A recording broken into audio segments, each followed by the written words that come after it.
السلام علیکم ورحمۃ اللہ وبرکاتہ. کیا حال ہے آپ سب لوگوں کا؟ ہاں استاذہ ہم سن رہے ہیں آپ کو. ٹھیک ہے. تو حسینہ آپ بتائیے ابھی تک آپ لوگوں نے کیا کیا؟ الحمدللہ ہم نے فہم القرآن کورس کمپلیٹ کیا اپنا، اور اس کے بعد ہم نے رسول اللہ کا 100 حدیث کا کورس کیے. اس میں سے کچھ حدیثیں نہیں تھی، اور الحمدللہ اب ہم تعلیم القرآن کورس کر رہے ہیں 2007، اور ہم ابھی تیسرا جو جز ہے وہ شروع کیے ہیں. الحمدللہ 2 لیسن کمپلیٹ ہوئے ہمارے. اور تعلیم القرآن کورس جو ہے الحمدللہ ابھی 4 سینٹر پر ہو رہا ہے، اور ابھی انشاءاللہ 5واں سینٹر بھی 26 سپٹمبر کو شروع ہوگا انشاءاللہ. اوکے. تو آج کیا کیا آپ لوگوں نے یہاں پر؟ آج سارے اسٹوڈنٹ آپ کو سننے کے لیے یہاں جمع ہوئے ہیں. ہم نے سٹارٹ میں قرات کی، اور اس کے بعد سسٹر شیری نے الزرا کا پریزنٹیشن ہم کو بتائے، اور سسٹر شگفتہ نے 2 منٹ مجلس کے آداب بتائے، اور الحمدللہ اب ہم آپ کو دیکھ رہے ہیں. اوکے چلیے تو ہم پھر آج کے لیے شروع کریں انشاءاللہ. اوکے انشاءاللہ. نحمده ونصلي على رسوله الكريم، اما بعد فاعوذ بالله من الشيطان الرجيم. بسم الله الرحمن الرحيم. رب اشرح لي صدري ويسر لي امري واحلل عقدة من لساني يفقهوا قولي. اللہ تعالیٰ کا ہم سب پر بہت بڑا احسان ہے کہ اس نے ہمیں قرآن مجید جیسی دولت عطا کی. حقیقت یہ ہے کہ دنیا میں کوئی بھی چیز قرآن کی طرح نہیں. اس زمین پر اللہ پاک کا کلام ہمارے لیے سب سے بڑی نعمت ہے. یہ اس کا ہم پر خاص احسان ہے کہ اس نے ہمیں اس کتاب کی محبت دی اور اس کو پڑھنے کی توفیق دی، اور اس کے لیے محنت کرنے، قربانی کرنے کا جذبہ عطا کیا. یہ کتاب اندھیروں سے روشنی کی طرف لے جانے والی. اس کے بغیر انسان کو نہ اپنی حقیقت سمجھ میں آتی اور نہ ہی دنیا کی حقیقت، نہ اس کائنات کی حقیقت، نہ اپنے انجام کی حقیقت. تو اس لیے جب تک یہ کتاب زندگی میں نہ ہو، اس کتاب سے انسان فائدہ نہ اٹھائے، انسان بہت بڑے خسارے میں ہے. تو اب یہ ہم پر ہے کہ ہم اس کتاب کا کیا حق ادا کرتے ہیں، ہم اس کو کتنی امپورٹنس دیتے ہیں، ہم اس سے کتنی محبت کرتے ہیں، ہم اس کو سمجھنے میں کتنی محنت کرتے ہیں.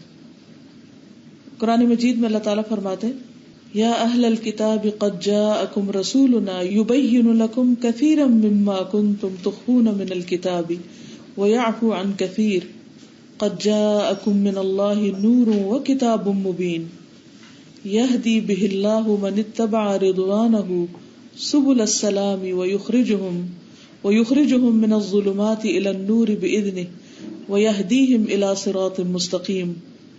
یہ سورۃ المائدہ کی آیت نمبر 16 ہے. اس کا مطلب یہ ہے کہ اے اہل کتاب، تمہارے پاس ہمارا رسول آ چکا ہے جو تمہاری ان بہت سی باتوں کی وضاحت کر دیتا ہے جو تم کتاب میں سے چھپا جاتے تھے.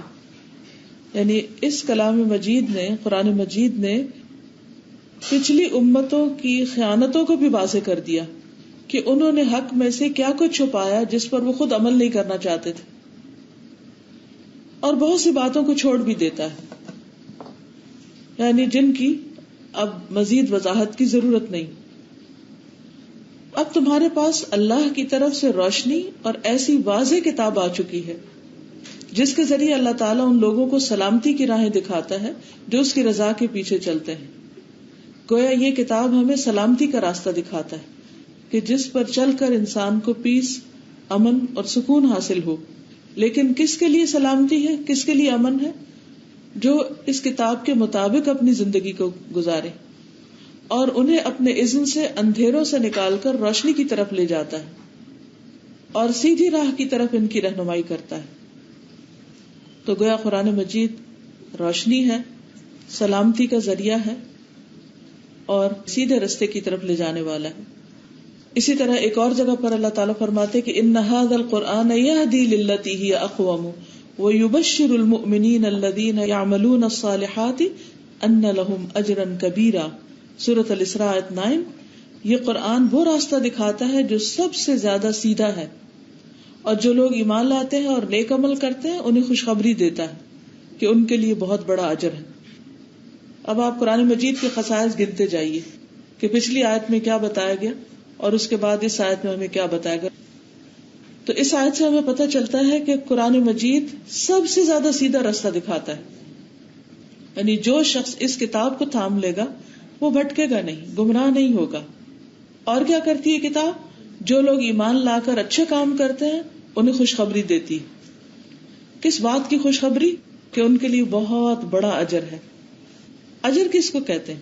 جب انسان کو محنت کرتا ہے یا انسان کوشش کرتا ہے تو اس کوشش پر اس کو جو صلہ ملتا ہے یا ریوارڈ ملتا ہے، جیسے کوئی انسان کسی کی مزدوری کرتا ہے، کسی کے کام کرتا ہے تو اس پر اسے اجر ملتا ہے یا اس کو اجرت ملتی ہے، اسی سے یہ لفظ اجر بھی ہے. آج آپ دیکھیے کہ ہم قرآن مجید کو اگر ناظرہ بھی پڑھتے ہیں یا اس کا ترجمہ یاد کرتے ہیں یا اس کے لیے ہم رات کو جاگتے ہیں یا اس کے امتحان کی تیاری کرتے ہیں یا کسی بھی شکل میں کوئی بھی اس کے ساتھ محنت کرتے ہیں، اور پھر خاص طور پر جو کچھ یہ کہتا ہے اس کو کرنے کا جو عمل ہے اگر وہ ہوتا ہے تو اللہ تعالیٰ کا یہ وعدہ ہے اس کتاب کے ذریعے کہ ان کے لیے بہت بڑا اجر ہے، اجر کبیر ہے. دنیا میں انسان کو کسی بھی کام کا زیادہ سے زیادہ کیا صلہ مل سکتا ہے؟ انسان جب انسانوں کو کسی بھی چیز کا بدلہ دیتے ہیں تو زیادہ سے زیادہ کیا بدلہ دے سکتے ہیں؟ لیکن وہ بدلہ جو اللہ تعالیٰ کی طرف سے ملنے والا ہے اس کی کتاب کی خدمت پر، اس کی کتاب کے ساتھ محنت کرنے پر، اس کے برابر تو کوئی چیز ہے ہی نہیں. اس لیے خوش قسمت ہے وہ لوگ جو اس کتاب پر محنت کر رہے ہیں، ان کے لیے بشارت ہے کہ ان کے لیے بہت بڑا اجر ہے.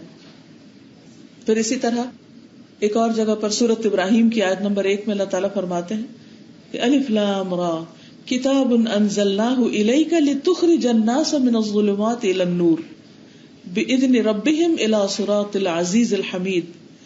الف لام را، یہ کتاب ہم نے آپ کی طرف اس لیے اتاری ہے کہ آپ لوگوں کو تاریکیوں سے نکال کر روشنی کی طرف لائیں. تو گویا یہ کتاب کیا کرتی؟ اندھیروں سے نکال کر روشنی کی طرف لاتی، یعنی ان کے پروردگار کے حکم سے لوگوں کو اس راہ کی طرف لائیں جو غالب اور قابل تعریف اللہ تعالیٰ کی راہ ہے. یعنی سیدھا راستہ کیا ہے؟ اللہ تعالیٰ کا راستہ، وہ راستہ جو ہمیں اللہ تعالیٰ تک پہنچاتا ہے. اور اللہ سبحانہ وتعالیٰ کی یہاں صفت بیان کی گئی ہے کہ جو سب پر غالب ہے، ہر چیز پر اس کا حکم چلتا ہے اور پھر وہ تعریف کے لائق ہے. تو جو شخص اس کی کتاب کو پڑھے گا وہ بھی تعریف کے لائق ہوگا، اور پھر آخرت میں بھی اللہ سبحانہ وتعالیٰ اس کو اپنے قابل تعریف بندوں میں شامل کر لیں گے. پھر اسی طرح سورۃ الاسراء سے ہمیں اس کتاب کی ایک اور خوبی پتہ چلتی ہے کہ یہ بے مثل کتاب ہے، اس جیسی کوئی چیز نہیں. ارشاد باری تعالیٰ ہے آیت نمبر 88 اور 89 میں قُلْ لَئِنِ اجْتَمَعَتِ الْإِنسُ وَالْجِنُّ عَلَىٰ أَن يَأْتُوا بِمِثْلِ هَٰذَا الْقُرْآنِ لَا يَأْتُونَ بِمِثْلِهِ وَلَوْ كَانَ بَعْضُهُمْ لِبَعْضٍ ظَهِيرًا وَلَقَدْ صَرَّفْنَا لِلنَّاسِ فِي هَٰذَا الْقُرْآنِ مِنْ كُلِّ مَثَلٍ فَأَبَىٰ أَكْثَرُ النَّاسِ إِلَّا كُفُورًا. ان سے کہیے کہ اگر تمام انسان اور تمام جن، ساری مخلوق جو بلینز اینڈ ٹریلینز میں ہے، وہ سارے مل جائیں، سارے لوگ ایک جگہ اپنا دماغ اکٹھا کر لیں اور مل کر اس قرآن جیسی کوئی چیز بنانا چاہیں تو نہیں بنا سکتے، اس کا مقابلہ ہی نہیں کر سکتے، خاص سب ایک دوسرے کے مددگار کیوں نہ ہو. ہم نے اس قرآن میں لوگوں کے لیے ہر طرح کی مثال کو مختلف طریقوں سے بیان کیا ہے، مگر اکثر لوگوں نے اسے تسلیم نہیں کیا، بس وہ کفر ہی کرتے چلے گئے. تو اس سے کیا پتہ چلتا ہے کہ یہ کتاب ایک بے مثل کتاب ہے. ہم نے دنیا میں کتنی کتابیں پڑھی، بچپن سے جب سے ہوش سنبھالا، پڑھنا لکھنا سیکھا، تو اس وقت سے لے کر آج تک اگر ہم گننے لگے تو شاید گن نہ سکے کہ کتنی کتابیں ہم پڑھ چکے. لیکن قرآن مجید کو زندگی میں کتنی بار پڑھا ہے. پھر باقی کتابوں کو ہم نے سمجھ کر پڑھا، ان کو انجوائے کیا. قرآن مجید کو ہم نے کتنا سمجھا. پھر اسی طرح یہ کتاب عقل والوں کے لیے ایک بہت سبق آموز کتاب ہے. سورۃ صاد میں اللہ تعالیٰ فرماتے ہیں کتاب انزلناہ الیک مبارک، یہ کتاب جو ہم نے آپ کی طرف نازل کی ہے بہت برکت والی، بہت مبارک ہے. جو شخص اس کو پڑھتا ہے، جس گھر میں پڑھی جاتی ہے، جہاں پر یہ اتری تھی مکہ شہر میں، جس رات میں یہ اتری لیلۃ القدر، جس مہینے میں یہ اتری رمضان کا مہینہ، جس نبی پر اتری یعنی محمد صلی اللہ علیہ وسلم، ان سب کے ساتھ برکتیں وابستہ ہیں. آج اگر ہم بھی اس کتاب کے ساتھ اپنا تعلق قائم کرتے ہیں تو انشاءاللہ ہماری زندگی میں بھی بہت برکتیں ہوں گی. لیکن کیوں اتاری گئی یہ کتاب؟ لیدبروا آیاتہ، تاکہ لوگ اس کی آیات میں غور و فکر کریں. یہ تو ذمہ داری ہے ہم سب کی، یہ تو ہم سب پر لازم ہے، یہ تو کرنا ہی کرنا ہے. وَلِيَتَذَكَّرَ أُولُو الْأَلْبَابِ، اور عقل والے اس سے سبق حاصل کریں. یعنی یہ کتاب صرف جن بھوت بگانے کے لیے نہیں ہے، یہ صرف وظیفوں کی کتاب نہیں ہے، اور صرف قانون کی کتاب بھی نہیں ہے. یہ کتاب ہر دور میں انسان کے لیے رہنمائی ہے. لیکن وہ رہنمائی کیسے حاصل ہوگی؟ صرف سرسری سطحی طور پر پڑھنے سے نہیں، بار بار پڑھنے سے اور غور و فکر کرنے سے. اور پھر صرف غور و فکر بھی کافی نہیں، اس غور و فکر کے کچھ نتائج بھی سامنے آنے چاہیے، اس سے نصیحت حاصل کرنی چاہیے. وَلِيَتَذَكَّرَ أُولُو الْأَلْبَابِ، تاکہ عقل والے اس سے سبق حاصل کریں. یعنی اپنی روزمرہ زندگی کو سنوارنے کے لیے اس کتاب سے فائدہ اٹھائیں.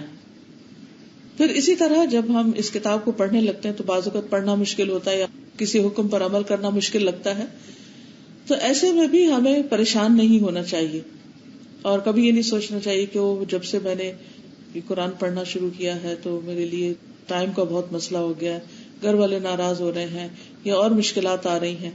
نہیں، ہرگز نہیں. اللہ سبحانہ وتعالیٰ فرماتے ہیں مَا أَنزَلْنَا عَلَيْكَ الْقُرْآنَ لِتَشْقَى إِلَّا تَذْكِرَةً لِمَن يَخْشَىٰ. سورۃ طٰہٰ کی آیت نمبر 2 اور 3 ہے کہ ہم نے آپ پر یہ قرآن اس لیے نہیں نازل کیا کہ آپ مشقت میں پڑ جائیں، مشکل میں پڑ جائیں. تو مبارک کتاب ہے، انسان کے سب سوالوں کا جواب ہے اس میں. یہ تو ہر اس شخص کے لیے نصیحت ہے جو اللہ سے ڈرتا ہے. یعنی اگر قرآن مجید اللہ تعالیٰ کی خشیت کے ساتھ، اللہ تعالیٰ کے تقوی کے ساتھ پڑھا جائے گا، سمجھا جائے گا، تو اس سے انسان کو فائدے ہی فائدے ہوں گے. بعضوں کو جو بظاہر مشکلات پیش بھی آتی ہیں وہ بھی دراصل ہماری اصلاح کا ہی ایک ذریعہ ہوتی ہیں، لیکن ہم عام طور پر اس بات کو سمجھتے نہیں. پھر اسی طرح سورۃ الاسراء ہی سے ہمیں پتہ چلتا ہے کہ یہ قرآن ایمان والوں کے لیے شفا اور رحمت ہے.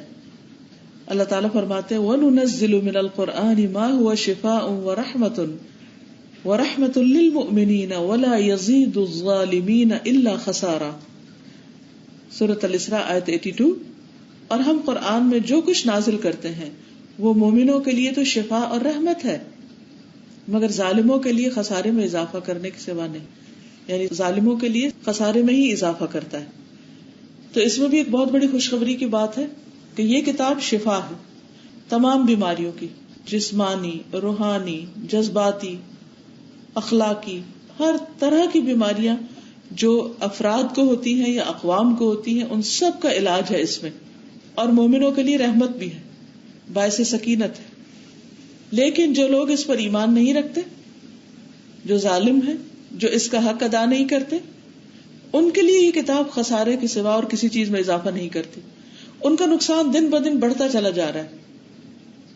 اب دیکھیے کہ نقصان کیسے بڑھتا ہے. مثلا اگر آپ بینک میں پیسہ رکھ دیتے ہیں تو ڈی ویلیو ہو جاتا ہے کیونکہ آپ اس کو استعمال نہیں کر رہے، اسے گرو نہیں کر رہے، اس سے کوئی بزنس نہیں کر رہے، اسے کسی کام نہیں لگا رہے. بہت بڑا خزانہ آپ کے پاس ہر گھر میں موجود ہے، اگر آپ اس کو پڑھتے نہیں، سمجھتے نہیں تو کیا ہوگا؟ وہ ایک جگہ پر رکھا رہے گا اور آپ دوسری طرف اپنی زندگی میں مشکلات اٹھاتے رہیں گے، سفر کرتے رہیں گے، تو زندگی گزرتی چلی جائے گی بغیر قرآن سے فائدہ اٹھائے، تو خسارہ بڑھتا چلا جائے گا، نقصان ہوتا چلا جائے گا، اور ایک دن زندگی اسی طرح ختم ہو جائے گی.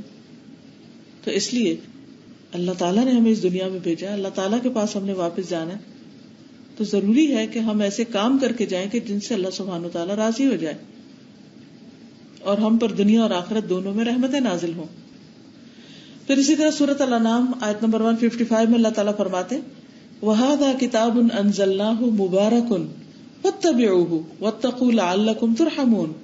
اور یہ کتاب جو ہم نے نازل کی ہے بڑی بابرکت ہے، لہٰذا اس کی پیروی کرو اور اللہ سے ڈرتے رہو، شاید کہ تم پر رحم کیا جائے. تو اس سے بھی یہ بات پتہ چلتی ہے کہ کتاب بابرکت ہے، اور پھر اگر کوئی اس کو فالو کرے گا تو اس پر اللہ تعالیٰ کی رحمت نازل ہوگی. پھر ایک اور جگہ پر بھی سورۃ الانعام میں آیت 92 میں فرمایا کہ وَهَذَا كِتَابٌ أَنزَلْنَاهُ مُبَارَكٌ، یہ کتاب جو ہم نے آپ پر اتاری ہے بڑی خیر و برکت والی. تو بار بار قرآن مجید میں اس بات کا ذکر ملتا ہے کہ یہ کتاب برکتوں والی.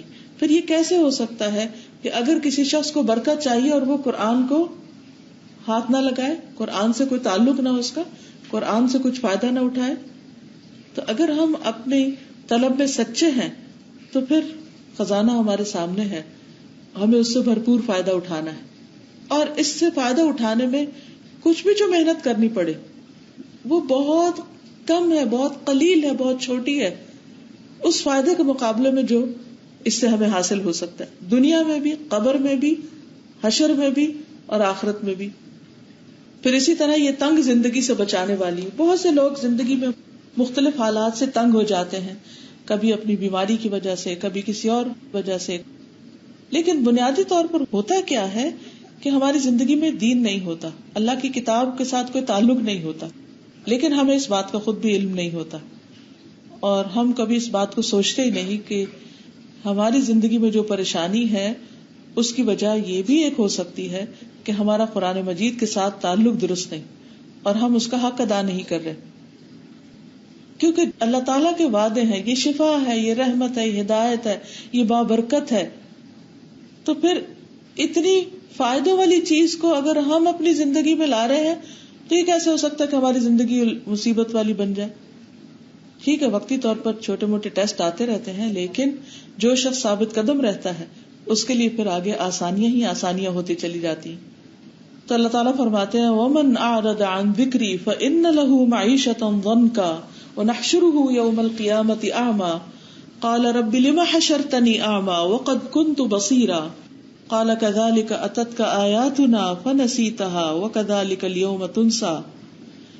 اور جس نے میری نصیحت سے منہ پھیرا تو بے شک اس کے لیے تنگ زندگی ہے. یعنی جو شخص اس قرآن سے منہ پھیرتا ہے تو اس کی دنیا کی زندگی بھی مشقت والی ہو جاتی، تنگ ہو جاتی، دلوں کی تنگی، گھر کی تنگی، آپس میں ایک دوسرے کے ساتھ تعلقات میں تنگی، بعض اوقات رزق میں تنگی اور کئی قسم کی مشکلات انسان کی زندگی میں آتی. لیکن اگر قرآن مجید انسان کی زندگی میں شامل ہے تو پھر تنگی میں بھی وسعت محسوس ہوتی. یہ بہت بڑی خوبی ہے اس کتاب کی کہ انسان اگر اکیلا ہے یا بیمار ہے یا کسی بھی قسم کی کوئی کمی ہے اس کی زندگی میں تو اس کا سینہ گھٹتا ہے یا پریشانی ہوتی ہے تو اس کو اس پر پریشان ہونے کی ضرورت نہیں، کیونکہ اللہ کی کتاب موجود ہے اور اس کے اندر جو احکامات ہیں اور اس میں جو اجر اور ثواب کی بشارتیں ہیں اور وعدے ہیں وہ ساری چیزیں انسان کے لیے آسانیاں پیدا کر دیتی. اس لیے اللہ تعالیٰ کے وعدوں پر یقین رکھتے ہوئے اس کتاب سے منہ نہیں پھیرنا، کیونکہ اللہ تعالیٰ فرماتے ہیں جس نے میری نصیحت سے منہ پھیرا تو بے شک اس کے لیے تنگ زندگی ہے اور ہم اسے قیامت کے دن اندھا کر کے اٹھائیں گے. یعنی نہ صرف یہ کہ دنیا میں مشکل ہے بلکہ آخرت میں بھی مشکل ہوگی. وہ کہے گا اے میرے رب تو نے مجھے اندھا کر کے کیوں اٹھایا، حالانکہ میں تو دیکھنے والا تھا. یعنی دنیا میں اچھی بھلی میری نگاہ کام کرتی تھی اور میں سب کچھ دیکھتا تھا. تو اللہ تعالیٰ فرمائے گا اسی طرح تیرے پاس ہماری آیات آئیں تو تو انہیں بھول گیا اور اسی طرح آج تو بھلا دیا جائے گا. تو اللہ تعالیٰ ہمیں اس برے انجام سے بچائے کہ جو لوگ قرآن مجید کو یا تو پڑھتے ہی نہیں اور پیٹ پیچھے ڈالے رکھتے ہیں یا پھر پڑھ کر ان پڑھ ہو جاتے ہیں. ایک دفعہ پڑھ لیا، سیکھ لیا اور اس کے بعد اس کو چھوڑ دیتے ہیں. تو اللہ تعالیٰ فرماتے ہیں کہ جیسے تو نے ہماری کتاب کو بھلا دیا ایسے آج تجھے بھی بھلا دیا جائے گا. پھر اسی طرح یہ ہے کہ یہ کتاب جنت کی خوشخبری دینے والی بھی ہے. اللہ تعالیٰ فرماتے ہیں سورۃ فصلت میں کتاب فصلت آیاتہ قرآنا عربیا لقوم یعلمون بشیرا ونذیرا فاعرض اکثرهم فهم لا يسمعون. ایسی کتاب جس کی آیات تفصیل سے بیان کی گئی ہیں، یعنی ہر حکم کھول کھول کے بیان کرتی، عربی زبان میں ہے اور ان لوگوں کے لیے جو علم رکھتے ہیں، یہ بشارت دینے والی اور ڈرانے والی ہے. مگر اکثر لوگوں نے اس سے اعراض کیا اور وہ اسے سنتے ہی نہیں، یعنی اس کتاب سے فائدہ نہیں اٹھاتے اور اس سے منہ موڑ کے چلے جاتے ہیں. پھر یہ ہے کہ یہ کتاب نبی صلی اللہ علیہ وسلم کی ناراضگی سے بچانے والی ہے، کیونکہ نبی صلی اللہ علیہ وسلم سے محبت ہمارے ایمان کا حصہ ہے، اور قیامت کے دن وہ اپنی امت کی شفاعت بھی کریں گے. لیکن جو لوگ اس کتاب سے منہ موڑیں گے تو قیامت کے دن رسول اللہ صلی اللہ علیہ وسلم ان کے خلاف گواہی دیں گے.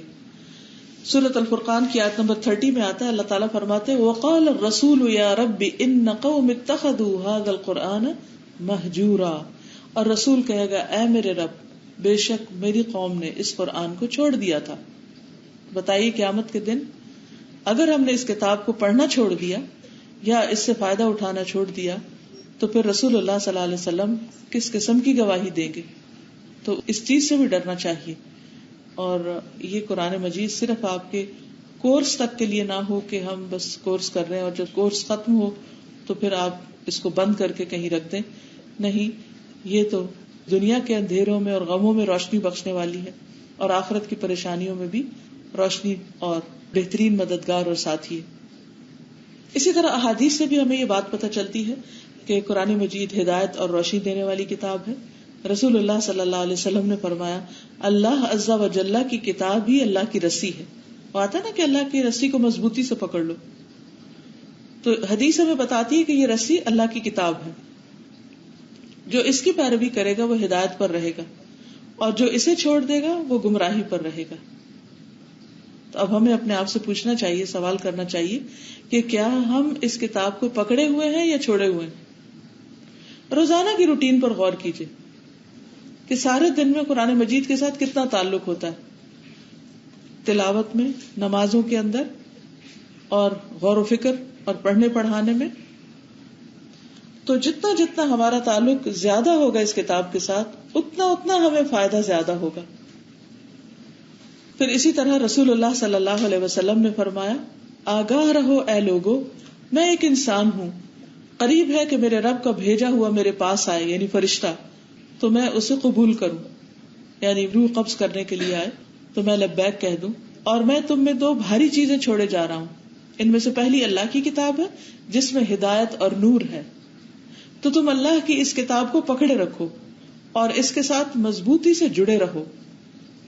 اور آپ صلی اللہ علیہ وسلم نے اللہ کی کتاب پر بہت زور دیا اور اس کی بہت رغبت دلائی، یعنی اپنی امت کو آخری دنوں میں یہ تلقین کی کہ تم اس کتاب کو پکڑے رکھنا.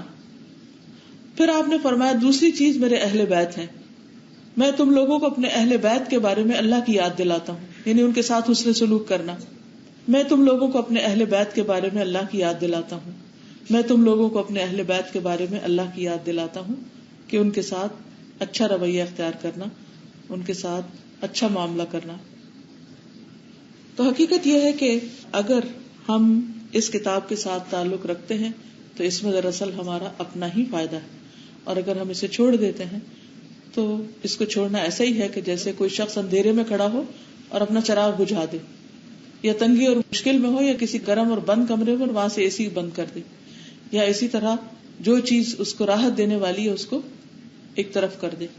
تو اس کتاب کے ساتھ خیر ہی خیر ہے، اور اس کو بند کر کے رکھنے کا مطلب یہ ہے کہ ہم نے اپنے لیے خیر کے دروازے خود ہی بند کر دیے. پھر یہ ہے کہ جو شخص اللہ کی کتاب اور رسول اللہ صلی اللہ علیہ وسلم کی سنت کو تھامے رکھے گا وہ کبھی بھی گمراہ نہیں ہوگا. پھر اسی طرح یہ کتاب ہمیں اللہ تعالیٰ سے جوڑنے کا بہت بہترین ذریعہ ہے.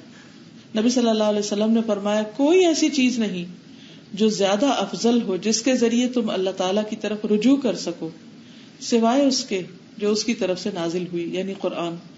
یعنی یہ ایک ایسا ذریعہ ہے، ایک ایسا واسطہ ہے کہ جس کے ذریعے ہمارا اللہ تعالیٰ کے ساتھ تعلق مضبوط ہو جائے گا. یعنی اس سے زیادہ کوئی ایسی چیز نہیں کہ جس کے ذریعے ہم اللہ تعالیٰ کی طرف رجوع کریں یا اللہ کے قریب ہو سکیں یا اللہ سبحانہ وتعالیٰ سے ہمارا تعلق مضبوط ہو سکے.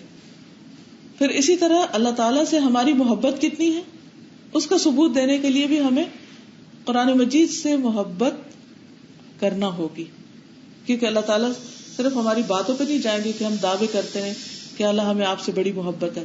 نہیں، ہمیں ثابت کرنا ہوگا کہ واقعی محبت ہے. اور اگر محبت ہے تو کیا کرنا چاہیے؟ نبی صلی اللہ علیہ وسلم نے فرمایا جو آدمی اللہ تعالیٰ اور اس کے رسول صلی اللہ علیہ وسلم سے محبت کرنا پسند کرتا ہے اسے قرآن مجید کی تلاوت مصحف سے دیکھ کر کرنی چاہیے، یعنی باقاعدہ کتاب کو اپنے ہاتھ میں اٹھانا چاہیے اور اس کو پڑھنا چاہیے اور دیکھ کر تلاوت کرنی چاہیے. کیونکہ بعض اوقات ہمیں کچھ چیزیں حفظ ہوتی ہیں، جیسے کسی کو سورت یاسین حفظ ہے یا سورت کہف حفظ ہے یا آخری پارہ، تو عموماً لوگ پھر کوتاہی کرتے ہیں کہ چلو پڑھنا ہی ہے، برکت کے لیے پڑھنا ہے تو کچھ بھی پڑھ لو اور بغیر کتاب کھولے پڑھ لو. تو نہیں، زیادہ پسندیدہ یہی ہے کہ انسان کتاب کھول کر سامنے دیکھ کر پڑھے، تاکہ اس کی آنکھیں، اس کے کان، اس کی زبان، اس کا دل، دماغ، سب کچھ اس کتاب میں مصروف ہو. پھر اسی طرح یہ ہے کہ یہ کتاب اللہ کی رسی ہے اور رسی جوڑنے کا ذریعہ بنتے، تو اللہ سے جڑنے کا ذریعہ یہ کتاب ہے. ابو شریح خزائی کہتے ہیں کہ رسول اللہ صلی اللہ علیہ وسلم ہمارے پاس تشریف لائے اور فرمایا کہ خوش ہو جاؤ، خوش ہو جاؤ، اب شروع. کیا تم لوگ یہ گواہی نہیں دیتے کہ اللہ ہی معبود برحق ہے اور میں اللہ کا رسول ہوں؟ صحابہ نے کہا جی ہاں، ہم سب گواہی دیتے ہیں. تو آپ نے فرمایا یہ قرآن ایک رسی ہے، اس کا ایک کنارہ اللہ کے ہاتھ میں ہے اور دوسرا کنارہ تمہارے ہاتھ میں. اس کو مضبوطی سے پکڑے رکھو، کیونکہ اس کے بعد تم کبھی نہ گمراہ ہو سکتے ہو نہ ہلاک ہو سکتے ہو، یعنی تمہارے لیے سلامتی ہی سلامتی ہے. اب آپ دیکھیے کہ کتنی خوبصورت مثال سے بات سمجھائی گئی کہ اللہ تعالیٰ کے ساتھ تعلق کا مطلب کیا ہے. کبھی آپ نے قرآن مجید اٹھا کے ہی محسوس کیا کہ اس کتاب کو اٹھاتے ہی اور اس کتاب کو پڑھتے ہی میرا ڈائریکٹ بغیر کسی واسطے کے اللہ سبحانہ وتعالیٰ کے ساتھ تعلق جڑ جاتا ہے. اب دیکھیے دنیا میں ہمیں جس سے محبت ہوتی ہے تو ہم کیا کرتے ہیں؟ ہم سیل فون اٹھاتے ہیں اور فوراً کال کرتے ہیں، فوراً لگاتے ہیں، اور دوسری طرف سے اگر کال مل جائے، کنیکشن جڑ جائے تو ہم کس قدر خوش ہوتے ہیں. پھر ہمارا دل نہیں چاہتا کہ وہ ختم ہو اور ہم فری پیکیجز لیتے رہتے ہیں تاکہ جی بھر کے باتیں کر سکیں. اسی طرح اللہ سبحانہ وتعالیٰ کے ساتھ ڈائریکٹ براہ راست تعلق جڑ جاتا ہے جب ہم اس کتاب کو اٹھاتے، فوراً کنیکشن لگ جاتا ہے اور فوراً دوسری طرف سے جواب آنے لگتے ہیں. پھر اسی طرح عبداللہ فرماتے ہیں کہ اس سیدھے راستے پر آمد و رفت رہتی ہے، یعنی انسان چلتا رہتا ہے. یہاں شیاطین آتے ہیں اور بلند آواز سے کہتے ہیں اللہ کے بندے دوسرے راستے پہ آ جاؤ، تم اللہ کی رسی کو مضبوطی سے تھام لو، بے شک اللہ کی رسی قرآن ہے. تو مطلب اس کا کیا ہے کہ جب انسان کسی راستے پر چلتا ہے تو شیطان آ جاتا، وہ اس کو اس سے ہٹانے کی کوشش کرتا ہے. تو پھر ہمیں کیا کرنا چاہیے؟ اس کے پیچھے جانے سے بچنے کے لیے قرآن مجید کو پکڑ لینا چاہیے اور کوشش کے ساتھ سیدھے راستے پر چلتے رہنا چاہیے. یہ اسی وقت ہوگا جب ہمارا تعلق قرآن مجید کے ساتھ مضبوط ہوگا، اس کے بغیر نہیں ہو سکتا. آپ دیکھیے کہ ہر روز جب صبح ہوتی تو شیاطین اپنے کام میں بھاگ دوڑ میں لگ جاتے ہیں اور ہر طریقے سے بھٹکانے کی کوشش کرتے ہیں. لیکن جو شخص اس کتاب کو تھام لیتا ہے تو وہ شیطان کی چالوں اور اس کے داؤ سے محفوظ رہتا ہے. پھر اسی طرح نواس بن سمعان کہتے ہیں کہ رسول اللہ صلی اللہ علیہ وسلم نے فرمایا، اللہ تعالیٰ نے ایک مثال بیان فرمائی ہے کہ ایک صراط مستقیم ہے جس کی جانب دیواریں ہیں، یعنی راستہ اور دوسری دو طرف دیواریں ہیں.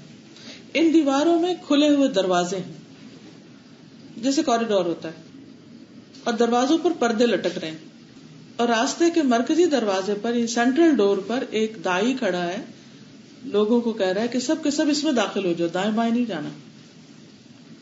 اور ایک دائی راستے کے بیچ میں پکار رہا ہے، جیسے پولیس آ جاتی ہے نا جب ٹریفک بلاک ہوتی ہے یا جاری ہوتی ہیں گاڑیاں تو یا اشارے کبھی لائٹ جانے سے بند ہو جاتے ہیں تو وہ بیچ میں آپ کو پورا بتاتے ہیں رائٹ جائیں، اب آپ رک جائیں، اب آپ چل پڑے. تو اس پولیس مین کو یاد کر لیجیے. اسی طرح جو دین کی طرف بلانے والے ہوتے ہیں ان کا بھی کام ایسے ہی ہوتا ہے کہ وہ اس ٹریفک کو کنٹرول کر رہے ہوتے ہیں کہ کدھر جانا ہے اور کدھر نہیں جانا. تو جو لوگ ان کی سن لیتے ہیں وہ حادثے سے بچ جاتے ہیں، اور جو ان کی نہیں سنتے اپنی مرضی کرتے ہیں وہ حادثے کا شکار ہو جاتے ہیں. بہرحال آپ نے فرمایا کہ ایک دائی راستے کے بیچ میں پکار رہا ہے. جب کوئی شخص ان میں سے کوئی دروازہ کھولنا چاہتا ہے تو اس سے کہتا ہے اسے مت کھولنا، اس لیے کہ اگر تم نے اسے کھول لیا تو اس میں داخل ہو جاؤ گے. تو صراط مستقیم کیا ہے؟ وہ راستہ، وہ کوریڈور کیا ہے؟ اسلام ہے. دیوار سے مراد اللہ کی حدود ہے، کھلے دروازے اللہ کی حرام کردہ چیزیں. اور راستے کے مرکزی دروازے پر جو دائی ہے وہ قرآن کریم ہے جو گائیڈ کر رہا ہے، اور راستے کے عین بیچ میں جو دائی ہے وہ ہر مسلمان کے دل میں اللہ کا ایک واعظ ہے، ضمیر ہے انسان کا، جو اس کو مسلسل بتاتا ہے کہ صحیح کیا غلط کیا. اور اگر انسان غلط بول جاتا ہے یا کہہ جاتا ہے تو فوراً اس کے اندر ایک گھنٹی بج اٹھتی. اب دیکھیے جب فائر الارم بجتا ہے تو ہم سوئے تھوڑی رہ جاتے ہیں، یا ہم پھر آرام سے تھوڑی بیٹھے رہتے ہیں. کیا کرتے ہیں؟ فوراً ہم وہ جگہ خالی کر دیتے ہیں جہاں پر آگ کا اندیشہ ہو. تو قرآن مجید بھی تو بشیر و نذیرہ ہے، ایک طرف خوشخبری دیتا ہے اور دوسری طرف ڈراتا بھی، خبردار کرنے والا ہے. تو اس لیے ہمیں زندگی کے اس راستے پر چلتے وقت حرام چیزوں سے بھی بچنا ہے، اللہ کی حدود کی بھی طرف توجہ رکھنی ہے، قرآن مجید کو تھام کے رکھنا ہے، اور پھر اپنے ضمیر کی آواز کو بھی سنتے رہنا. لیکن ضمیر کی آواز کس کی صحیح ہوگی؟ جو قرآن کا علم رکھتا ہوگا، اس کی روشنی میں ضمیر کام کرے گا. پھر اسی طرح یہ کتاب انسان کی عقل کو بھی تیز کرتی اور دلوں کو کھول دینے والی کتاب ہے. کعب بیان کرتے ہیں قرآن کو لازم پکڑو، کیونکہ قرآن عقل کی تیزی، حکمت کی روشنی اور علم کا سرچشمہ ہے، اور اللہ کی طرف سے نازل ہونے والی کتابوں میں سب سے نئی کتاب ہے، یعنی آخری کتاب ہے. اللہ تعالیٰ نے تورات میں یہ بات فرمائی ہے کہ اے محمد صلی اللہ علیہ وسلم، میں تم پر جدید تورات نازل کروں گا جو نابینا آنکھوں، بہرے کانوں اور غفلت میں پڑے ہوئے دلوں کو کھول دے گی. تو یہ کتاب دراصل ایسی روشنی آنکھوں کو دیتی ہے کہ جس سے انسان کو اچھا برا نظر آنے لگتا ہے اور انسان کے کانوں سے غفلت کے پردے ہٹ جاتے ہیں، نصیحت سننے لگتا ہے انسان اور دل بھی اس کا جاگ اٹھتا ہے. پھر اسی طرح اس کا پڑھنا باعث سکون بھی ہے. بہت سے لوگ آج سکون کی تلاش میں رہتے ہیں. کوئی کہتا ہے مجھے نیند نہیں آتی، کسی کو ویسے ہی کوئی گھبراہٹ ہوتی، کسی کو کوئی پینک اٹیک ہوتا ہے، کوئی کسی طرح کی ذہنی پریشانی میں مبتلا ہے، کوئی نفسیاتی بیماریوں کا شکار ہے. تو اس کا حل بھی یہی ہے کہ قرآن مجید کے ساتھ ایک مضبوط تعلق قائم کیا جائے. رسول اللہ صلی اللہ علیہ وسلم نے فرمایا، جو لوگ اللہ کے گھروں میں سے کسی گھر میں اللہ کی کتاب کی تلاوت کرتے ہیں اور اس کی تعلیم میں مصروف ہوتے ہیں، ان پر سکینت نازل ہوتی ہے، رحمت انہیں ڈھانپ لیتی ہے اور فرشتے انہیں گھیر لیتے ہیں، اور اللہ تعالیٰ ان کا ذکر اپنے پاس موجود فرشتوں میں کرتے ہیں. تو آپ دیکھیے اکٹھے بیٹھ کر پڑھنے کا کتنا فائدہ ہے.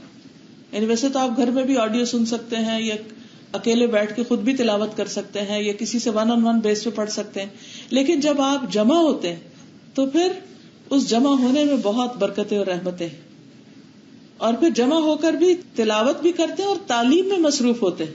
یتلون کتاب اللہ ویتدارسونہ بینہم. تو اس لیے یہ نہیں سوچنا چاہیے اچھا میں آج کا لیسن گھر میں ہی کر لوں گی یا اکیلے کر لوں گی. نہیں، ہمیں مل جل کے پڑھنا ہے، اس سے بہت سارے فائدے ہیں بے شمار. تو اس پر بھی قائم رہنا ہے. پھر یہ کہ یہ کتاب ایمان بڑھانے کا ذریعہ ہے. اکثر لوگ یہ شکوہ کرتے ہیں میرا ایمان کا لیول ڈاؤن ہو رہا ہے، کچھ دل میں کوئی روشنی نہیں لگ رہی، کوئی اسپارک نہیں ہے. تو اس کی وجہ کیا ہوتی ہے کہ قرآن مجید سے تعلق کمزور ہوتا ہے. جس شخص کا قرآن مجید کے ساتھ تعلق مضبوط ہو، جو تلاوت پابندی کے ساتھ کرتا ہو، اس کا ایمان کا لیول ڈاؤن ہو ہی نہیں سکتا. ایسا شخص سیلف موٹیویٹڈ ہوتا ہے، اور سیلف موٹیویٹ کا مطلب یہ ہے کہ چونکہ قرآن اس کے اندر ہے تو قرآن اس کو موٹیویٹ کرتا رہتا ہے. اللہ تعالیٰ فرماتے ہیں انما المؤمنون الذین اذا ذکر اللہ وجلت قلوبہم وَإِذَا تُلِيَتْ عَلَيْهِمْ آيَاتُهُ زَادَتْهُمْ إِيمَانًا وَعَلَىٰ رَبِّهِمْ يَتَوَكَّلُونَ. سچے مومن تو وہ ہیں کہ جب ان کے سامنے اللہ کا ذکر کیا جائے تو ان کے دل کانپ اٹھتے ہیں. یعنی وہ اللہ تعالیٰ کے ذکر کو، اللہ کی بات کو کیجول نہیں لیتے، بد دلی سے نہیں سنتے، اور جب اللہ کی آیات انہیں سنائی جاتی ہیں تو ان کا ایمان بڑھ جاتا ہے اور وہ اپنے رب پر بھروسہ رکھتے ہیں. یعنی ان کا توکل بڑھ جاتا ہے اور انہیں ہر اعتبار سے زندگی کے ہر معاملے میں ایک سکون اور اطمینان کی کیفیت ہوتی ہے. وہ اپنے معاملات اللہ تعالیٰ کے سپرد کر دیتے ہیں. تو اس کے بہت زیادہ فائدے ہیں اس کتاب کو پڑھنے کے، کہ ایک تو انسان کا دل کانپتا ہے. اچھا اب دیکھیے کہ جسم کے باقی حصوں کی تو آپ ایکسرسائز کر لیتے ہیں، اسٹریچز کر لیتے ہیں، ہاتھ پاؤں اوپر نیچے کر لیتے ہیں، بہت کچھ کر لیتے ہیں، لیکن دلوں کی ایکسرسائز کیسے ہوگی؟ دل کس طرح ہلائے جائیں گے؟ دل کس طرح ہلیں گے اپنی جگہ سے اور دل کس طرح جاگیں گے، تو اس کا نسخہ بھی قرآن مجید کو پڑھنا ہے کہ جب انسان قرآن پڑھتا ہے تو دل کبھی جھوم اٹھتا ہے، کبھی خوف زدہ ہو جاتا ہے، کبھی انسان کا دل پگھلنے لگتا ہے تو آنسو کی شکل میں بہنے لگتا ہے، کبھی کسی طرح اور کبھی کسی طرح، اور پھر ایمان میں لازماً اضافہ ہوتا ہے. وَإِذَا تُلِيَتْ عَلَيْهِمْ آيَاتُهُ زَادَتْهُمْ ایمانا، ان کا ایمان لازمی بڑھتا ہے. اب تُلِيَتْ عَلَيْهِمْ کہ کوئی ان کو پڑھ کے سنا رہا ہوتا ہے جس سے ان کا ایمان بڑھتا ہے. تو ایک تو یہ کہ خود تلاوت کرنا، اور ایک یہ کہ کسی سے سننا. تو جب انسان سنتا ہے تو ایمان بڑھتا ہے. جیسے اگر آپ حرم میں جائیں حج عمرہ کریں تو اس سے بھی آپ کا ایمان بڑھتا ہے. اچھا اب آپ دیکھیے کہ اس میں بھی ان لوگوں کے اندر زیادہ ہلچل مچتی ہے جن کو معنی سمجھ آ رہا ہوتا ہے، اور اگر آپ کو سمجھ نہ آ رہا تو بھی انسان کے اندر قرآن اتر رہا ہوتا ہے. لیکن جب قرآن مجید سمجھ آتا ہے تو پھر انسان کا ایمان بڑھنے کے ساتھ ساتھ اپنے رب پر توکل بھی بڑھ جاتا ہے، بھروسہ زیادہ ہو جاتا ہے. جندب بن عبداللہ اور ابن عمر کہتے ہیں کہ ہم نے ایمان سیکھا، پھر ہم نے قرآن سیکھا جس سے ہمارے ایمان میں اور اضافہ ہوا. پھر اسی طرح عبداللہ بن مسعود کہتے ہیں جو شخص علم حاصل کرنا چاہتا ہے اسے چاہیے کہ قرآن میں غور و فکر کرے، اس لیے کہ اس میں پہلے اور پچھلے تمام علوم موجود ہیں. یعنی اگر واقعی عالم بننا چاہتے ہو تو اس کے لیے ضروری ہے کہ قرآن مجید سے گہرا تعلق ہو اور اس میں غور و فکر اور تدبر کی صلاحیت ہو. پھر یہ کتاب ایسی ہے کہ جسے حدیث میں آتا ہے کہ پانی نہیں دھو سکے گا، یعنی کوئی اس کو مٹا نہیں سکے گا، اس میں تحریف نہیں کر سکے گا، اور انسان اس کو جتنا بھی پڑھیں جتنا بھی اس کو یاد کر لیں اتنا ہی ان کے لیے فائدہ. اب دیکھیے کہ باقی کتابیں جو کاغذوں میں لکھی ہوتی ہے، کمپیوٹر پہ لکھی ہوتی ہے، کمپیوٹر کے اندر فائل جو ہوتی ہے جو وائرس آتا ہے تو کریش ہو جاتی ہیں، ان کے اندر جو لکھا ہوتا ہے ڈیٹا وہ ضائع ہو جاتا ہے. اسی طرح اگر کتابیں ہیں تو کوئی جلا دے یا مٹا دے تو وہ پاسبل ہے. لیکن اس کتاب کے اتنے حفاظ موجود ہیں، اتنے لوگوں نے اپنے سینے میں اس کو محفوظ کر رکھا ہے کہ کوئی سینے سے نکال کے تو مٹانے سے رہا. تو اللہ تعالیٰ نے اس کی حفاظت کا ذمہ لیا ہے. پھر اسی طرح یہ ہے کہ قرآن مجید جسمانی بیماریوں کا بھی علاج ہے. حضرت عائشہ کہتی ہیں کہ ایک رسول اللہ صلی اللہ علیہ وسلم ایک مرتبہ ان کے پاس تشریف لائے تو دیکھا کہ ایک عورت حضرت عائشہ رضی اللہ تعالی عنہا کو دم کر رہی. آپ نے فرمایا کتاب اللہ یعنی قرآن مجید کے ساتھ اس کا علاج کرو. یعنی یہ کتاب انسان کی روحانی بیماریوں اور ایون جسمانی بیماریوں کے لیے بھی شفا ہے، پھر گھروں میں برکت کا ذریعہ. ابو ہریرہ کہتے ہیں کہ قرآن پڑھنے کی وجہ سے گھر اپنے رہنے والوں کے لیے کشادہ ہو جاتا ہے، کھلا ہو جاتا ہے. یعنی دیواریں تو وہی رہتی ہیں، سائز وہی ہوتا ہے، لیکن جو دلوں میں خوشی ہوتی ہے، اچھے اخلاق ہوتے ہیں، اس کی وجہ سے گھر والے ایک دوسرے کے قریب آ جاتے ہیں. اور اگر دلوں کی دوری ہو تو بڑے بڑے گھروں میں بھی انسان کا دل گھٹتا ہے. پھر فرمایا کہ جس گھر میں قرآن پڑھا جاتا ہے اس میں فرشتے حاضر ہوتے ہیں، شیاطین اس گھر کو چھوڑ دیتے ہیں. بعض لوگوں کو جنات کی شکایت ہوتی، جادو کی شکایت ہوتی، اس کا علاج بھی یہی ہے کہ مسلسل آپ 3 دن قرآن مجید پڑھیے اور اس کو مکمل کیجیے، پھر دوبارہ پڑھیے اور مکمل کیجیے، پھر دوبارہ پڑھیے اور مکمل کیجیے. 3 دفعہ اگر آپ یہ کر لیں تو آپ دیکھیں گے کہ شیاطین اور جنات سب اس جگہ کو چھوڑ دیں گے، کیونکہ یہ ان کے مزاج اور مرضی کے خلاف ہے. اور اس گھر میں خیر و برکت بڑھ جاتی ہے. اور قرآن نہ پڑھنے کی وجہ سے گھر اپنے رہنے والوں کے لیے تنگ ہو جاتا ہے، فرشتے اس کو چھوڑ دیتے ہیں. یعنی جس گھر میں قرآن مجید نہیں پڑھا جاتا فرشتے وہاں سے چلے جاتے ہیں، شیاطین اس میں بسیرا کر لیتے ہیں اور اس کی خیر و برکت بہت کم ہو جاتی. یہ سنن الدارمی کی روایت ہے. یعنی ابو ہریرہ یہ کہا کرتے تھے. پھر یہ تو سب جانتے ہیں کہ قرآن مجید سیکھنا دنیا کی سب چیزوں سے زیادہ بہتر ہے.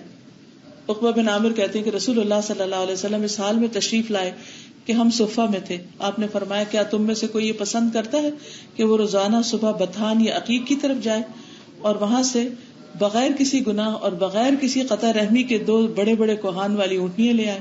ہم نے عرض کیا اللہ کے رسول صلی اللہ علیہ وسلم ہم اس کو بہت پسند کرتے ہیں. تو آپ نے فرمایا کیا تم میں سے کوئی صبح مسجد کی طرف نہیں جاتا کہ وہ اللہ کی کتاب کی 2 آیتیں خود سیکھے یا سکھائے؟ بس 2 آیتیں حفظ کر لے یا ترجمہ پڑھ لے یا کسی بھی طرح، یہ اس کے لیے 2 اونٹنیوں سے بہتر ہے، 2 مرسیڈیز سے بہتر ہے، 2 بڑی کاروں سے بہتر ہے، اور 3 سے بہتر ہے، اور 4 سے بہتر ہے. اس طرح آیتوں کی تعداد اونٹنیوں کی تعداد سے بہتر ہے. یعنی کتنی لینا چاہتے ہو تمہارے اپنے ہاتھ میں ہے.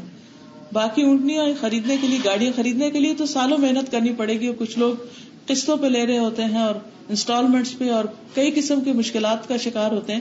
لیکن اس کے مقابلے میں ہمیں اللہ کے رسول صلی اللہ علیہ وسلم کا یہ وعدہ کیوں سچا نہیں نظر آتا؟ اگر ہمیں یہ سچ معلوم ہو تو ہم اپنے سبق بھی خوشی سے یاد کریں اور ہم جو کچھ پڑھیں اس کو غنیمت جان کر اور شکر ادا کر کے کہ اللہ تعالیٰ شکر ہے کہ تو نے ہمیں ایسا موقع فراہم کیا کہ ہمیں زیادہ سے زیادہ قرآن مجید کے ساتھ جڑنے کا موقع مل گیا اور زیادہ سے زیادہ آخرت کا اجر کمانے کا بھی. پھر ایسے لوگوں کا ایمان قابل تعجب ہے کہ جو قرآن کو صرف دیکھ کر اس سے محبت کریں اور اس کو پڑھیں. ایسے لوگ اللہ کے خاص لوگ ہیں, VIP ہیں. جیسے حدیث میں آتا ہے, حضرت انس سے مروی ہے کہ لوگوں میں سے کچھ لوگ اہل اللہ ہوتے ہیں. تو پوچھا گیا آپ صلی اللہ علیہ وسلم سے کہ وہ کون ہوتے ہیں؟ فرمایا قرآن والے, وہ اہل اللہ اور اس کے خاص لوگ ہوتے ہیں. اب دیکھیے کہ دنیا میں ہم سب چاہتے ہیں کہ ہمیں کوئی امپورٹینس ملے. ہر شخص اپنے گھر میں توجہ چاہتا ہے, ماں باپ سے توجہ چاہتا ہے, شوہر سے توجہ چاہتے ہیں, ہر شخص چاہتا ہے کہ اس کی کوئی قدر کرنے والا ہو. لیکن جو شخص اللہ کی کتاب پڑھنے لگتا ہے تو اللہ سبحانہ وتعالیٰ اس کی قدر فرماتے ہیں. اور پھر ایسے لوگ اللہ کے بہت خاص لوگ ہوتے ہیں. تو اس میں کچھ مشکل ہے, اگر ہم خاص بننا چاہیں تو ہم بھی قرآن مجید کے ساتھ اپنا تعلق بڑھا لیں. پھر اسی طرح آپ دیکھیے کہ قرآن مجید کی تلاوت جو ہے, آپ نے فرمایا تھا حضرت ابو سعید خدری کو کہ یہ آسمانوں میں تیری زندگی اور زمین میں تیرے تذکروں کا سبب ہے. یعنی تم قرآن کے ساتھ اپنا تعلق مضبوط کرتے ہو تو دنیا میں بھی تمہیں عزت اور احترام ملتا ہے. اور یہ کوئی ڈھکی چھپی بات نہیں ہے, کیونکہ حدیث میں بھی آتا ہے کہ اللہ تعالیٰ اس کتاب کے ذریعے کچھ لوگوں کو بلند کرتا ہے اور اسی کے ذریعے کچھ لوگوں کو پست اور ذلیل کر دیتا ہے. وہ کون ہے؟ جو اس کا حق ادا نہیں کرتے. پھر ایسے لوگ قابل رشک ہوتے ہیں کہ جن کو اللہ تعالیٰ قرآن کا علم دے اور وہ دن رات اس علم سے فائدہ اٹھائیں, اس کی تلاوت کریں. اور دوسرا وہ شخص جسے اللہ مال دے اور وہ دن رات اسے حق کے لیے لٹائے. پھر اسی طرح قرآن مجید پڑھنے والا ارذل العمر کی طرف نہیں لوٹایا جاتا. ابن عباس کہتے ہیں کہ جو قرآن پڑھتا ہے وہ ارذل العمر کی طرف نہیں لوٹایا جاتا, اور اسی کے لیے اللہ کا فرمان ہے پھر ہم نے اس کو پسترین حالت کی طرف پلٹا دیا, سوائے ان لوگوں کے جو ایمان لائے. فرمایا سوائے ان لوگوں کے جنہوں نے قرآن کو پڑھا. یعنی ایمان لانے سے مراد یہاں قرآن کی تلاوت کثرت سے کرنا ہے. پھر اسی طرح آپ نے فرمایا خیرکم من تعلم القرآن وعلمہ, تم میں بہترین ہے وہ لوگ جو قرآن سیکھیں اور سکھائیں. یہ بھی یاد رکھیے کہ جس نے اللہ تعالیٰ کی کتاب کی ایک آیت بھی سکھائی, جب تک اس کی تلاوت کی جائے گی سکھانے والے کو ثواب ہوتا رہے گا. کتنا بڑا اجر اور ثواب ہے. ہم اپنی عزت اور قدر کس میں جانتے ہیں کہ ہم کسی یونیورسٹی میں پروفیسر ہو جائیں یا دنیا میں کسی بہت پریسٹیجیس انسٹیٹیوشن کے ساتھ ہمارا تعلق ہو اور ہم دنیاوی اعتبار سے بڑے بڑے مضمون پڑھانے والے ہوں. لیکن یہاں اللہ سبحانہ وتعالیٰ کتنی کھلی آپ کو آفر دے رہے ہیں کہ اگر صرف ایک آیت بھی کسی کو سکھا دو گے تو جب تک وہ پڑھے گا اس آیت کو اجر تمہارے حصے میں آتا رہے گا. جیسے کسی بچے کو قرآن کی کچھ صورتیں یاد کروا دینا, نماز سکھا دینا, یا بڑوں کو, یا کہیں بھی. پھر اسی طرح نبی صلی اللہ علیہ وسلم نے فرمایا جو قرآن کریم کی ابتدائی 7 صورتیں حاصل کر لے, یعنی حفظ کر لے یا اس کو اچھی طرح سمجھ لے, وہ بہت بڑا عالم ہے. پھر مرنے کے بعد بھی اس کے فائدے ہیں. سب سے بڑا فائدہ یہ کہ قرآن عذاب قبر سے حفاظت کا ذریعہ. ہم سب قبر میں جانے سے گھبراتے ہیں اور اس کا خیال آتی ہے ہم پر ایک تھرتھری سی آ جاتی ہے, ہمارے جسم میں ایک عجیب سا خوف آتا کہ یا اللہ وہ گھر کیسا گھر ہوگا, اندھیروں کا, کیڑوں مکوڑوں کا. تو ابو ہریرہ کہتے ہیں کہ رسول اللہ صلی اللہ علیہ وسلم نے فرمایا آدمی جب قبر میں دفن کیا جاتا ہے تو فرشتہ سر کی طرف سے عذاب دینے کے لیے آتا ہے تو قرآن کی تلاوت اسے دور بھگا دیتی. جب فرشتہ سامنے سے آتا ہے تو صدقہ اسے دھکیل دیتا ہے, جب پاؤں کی طرف سے آتا ہے تو مسجد کی طرف چل کے جانا اسے دور کر دیتا ہے. تو گویا قرآن ایسی پروٹیکشن ہے کہ جو سر کی طرف سے عذاب کو نہیں آنے دے گی. قیامت کے دن قرآن آئے گا. رسول اللہ صلی اللہ علیہ وسلم نے فرمایا قیامت کے دن قرآن مجید ایسے مرد کی شکل میں آئے گا جس کا رنگ اڑا ہوا ہوگا اور اپنے پڑھنے والے سے کہے گا میں وہی ہوں جس نے تجھے رات کو جگایا اور دن کو پیاسا رکھا. آپ سوچئے کہ ہم میں سے کتنے لوگ ہیں کہ جو قرآن مجید پڑھنے کی وجہ سے راتوں کو جاگے ہوں, سوائے ان کے جو شاید کبھی ٹیسٹ وغیرہ کے لیے جاگتے, اور وہ بھی بہت احسان جتاتے ہیں کہ جب سے پڑھنا شروع کیا زندگی میں کوئی آرام نہیں ملنے کا موقع رہتا. حالانکہ یہی تکلیفیں اور یہی پریشانیاں قیامت کے دن انسان کے حق میں حجت بنے گی. رسول اللہ صلی اللہ علیہ وسلم نے فرمایا قرآن مجید قیامت کے دن اجنبی آدمی کے روپ میں آئے گا اور صاحب قرآن سے پوچھے گا کیا تو مجھے پہچانتا ہے؟ پھر قرآن مجید اپنا تعارف پیش کرتے ہوئے کہا گیا میں وہی تو ہوں جو تجھے راتوں کو بیدار اور دوپہر کو پیاسا رکھتا تھا، یعنی تجھے کھانے پینے کی بھی فرصت نہیں تھی. اور یقیناً ہر تاجر اپنی تجارت کے پیچھے ہوتا تھا اور میں آج ہر تاجر کو چھوڑ کر تیرے لیے ہوں. یعنی قرآن پڑھنے والے کے لیے ایک مددگار بن جائے گا. پھر اسے دائیں ہاتھ میں بادشاہت اور بائیں ہاتھ میں ہمیشگی دے دی جائے گی. اس کے سر پر وقار کا تاج رکھا جائے گا. اس کے والدین کو 2 عمدہ پوشاکیں پہنائی جائیں گی. وہ اتنی قیمتی ہوگی کہ دنیا و مافیہ کی قیمت اس کا مقابلہ نہیں کر سکتی. آج آپ دیکھیں کہ قرآن چھوڑ کر بعض اوقات ہم شادیوں کی تیاری میں اور کپڑے بنانے اور اس میں بازاروں میں گھومتے پھرتے رہتے ہیں اور آرام سے اپنا سبق مس کر دیتے ہیں. حالانکہ جو شخص اس کتاب کی اہمیت دے گا قیامت کے دن اس کو ایسا لباس ملے گا کہ جو پوری دنیا بھی اگر آپ بیچ کر ایسا لباس خریدنا چاہیں تو دنیا میں وہ آپ کو نہیں ملے گا. وہ کہیں گے اے ہمارے رب یہ پوشاکیں کہاں سے؟ جواباً کہا جائے گا اپنے بیٹے کو قرآن مجید سکھانے کی وجہ سے. صاحب قرآن کو روز قیامت کہا جائے گا کہ پڑھتا جا اور جنت کے درجے چڑھتا جا اور اس طرح ٹھہر ٹھہر کر پڑھ جس طرح تو دنیا میں ٹھہر ٹھہر کر پڑھتا تھا. بس تیرا مقام وہ ہوگا جہاں تیری آخری آیت کی تلاوت ختم ہوگی. پھر قیامت کے دن سفارش کرنے والا ہوگا.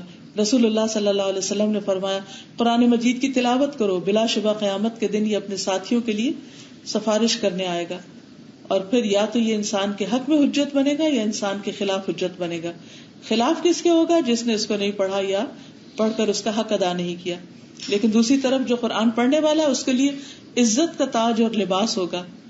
نبی صلی اللہ علیہ وسلم نے فرمایا قیامت کے دن قرآن مجید آئے گا اور کہے گا اے میرے رب اس قاری قرآن کو زیور پہنا دیجیے. تو اس شخص کو عزت کا تاج پہنایا جائے گا. قرآن مجید پھر کہے گا اے رب اور زیادہ اس کی عزت افزائی کی جائے، یعنی سفارش کر رہا ہوگا تو اس قرآن پڑھنے والے کو عزت کا لباس پہنایا جائے گا. قرآن مجید پھر کہے گا اے میرے رب اس سے راضی ہو جائیے، تو اللہ تعالیٰ اس شخص سے راضی ہو جائے گا. پھر فرمائے گا قرآن پڑھتے جاؤ اور جنت کے درجات چڑھتے جاؤ اور ہر آیت کے ساتھ ایک نیکی بھی زیادہ کر دی جائے گی. پھر اسی طرح جو شخص قرآن پڑھے گا، سیکھے گا اور اس پر عمل کرے گا اس کے والدین کو قیامت کے دن نور کا تاج پہنایا جائے گا جس کی روشنی سورج کی روشنی کی طرح ہوگی. والدین کو 2 ریشمی ہلے پہنائے جائیں گے، وہ پوری دنیا بھی ان 2 ہلوں کی قیمت کے برابر نہ ہوگی. وہ پوچھیں گے یا رب ہمیں یہ لباس کیوں پہنایا گیا؟ تو کہا جائے گا تمہارے بچے کے قرآن حاصل کرنے کی وجہ سے. اس لیے والدین کو صرف اپنی فکر نہیں کرنی چاہیے، اپنے بچوں کی بھی فکر کرنی چاہیے. اور پھر یہ کہ جنت کی طرف رہنمائی کا ذریعہ ہے. نبی صلی اللہ علیہ وسلم نے فرمایا قرآن مجید سفارش کرے گا اور اس کی سفارش مانی جائے گی. یہ اپنے پڑھنے والوں کے حق میں بحث کرے گا اور اس کی تصدیق کی جائے گی. جس نے اس کو اپنے سامنے رکھا یہ اس کی رہنمائی جنت کی طرف کرے گا اور جس نے اس کو اپنی پیٹھ پیچھے رکھا یہ اسے ہانک کر جہنم کی طرف لے جائے گا. تو اب یہ ہم پر ڈیپینڈ کرتا ہے کہ ہم اس قرآن کو کہاں رکھتے ہیں. اپنے سامنے رکھتے ہیں، اپنی محبت کا مرکز بناتے ہیں، سب سے زیادہ اہمیت والی اور پرائرٹی کی چیز بناتے ہیں، یا پھر ہم اس کو پیٹھ پیچھے پھینک دیتے ہیں. کیونکہ قیامت کے دن پیغمبر ایسے لوگوں کے خلاف گواہی دیں گے، کہیں گے کہ یا رب ان قوم اتخذوا هذا القرآن مہجورا، کہ میری اس قوم نے قرآن کو چھوڑ دیا تھا. تو اللہ تعالیٰ سے دعا ہے کہ وہ ہمیں قرآن کو پکڑنے والا، پڑھنے والا، اس کو پھیلانے والا، اس کا عالم، اس کا معلم اور اس کا خادم بنا دے تاکہ ہم بھی قیامت کے دن اللہ تعالیٰ کے خاص لوگوں میں شامل ہو سکیں. آپ سب کے لیے دعائیں، نیک تمنائیں، اور آپ سے اب اجازت چاہتی ہوں. اللہ تعالیٰ آپ سب سے راضی ہو جائے اور آپ سب کو اور جنہوں نے انتظام کیا ہے اور آپ کو بلایا ہے ان سب کو بہترین جزا دے. اور جو بھی آپ سے تعاون کر رہے ہیں جس بھی شکل میں دنیا میں جس بھی حصے میں ہے، اللہ تعالیٰ ان سب کو بھی اس کا بہترین صلاح اور جزا دے. اور ہماری یہ قرآن کی خاطر جو ایک دوسرے سے محبت ہے اللہ تعالیٰ اس کو قائم رکھے اور قیامت کے دن ہمیں اپنے خاص بندوں میں شامل کر لے. وآخر دعوانا ان الحمد للہ رب العالمین. سبحانک اللہم و بحمدک اشہد ان لا الہ الا انت استغفرک و اتوب الیک.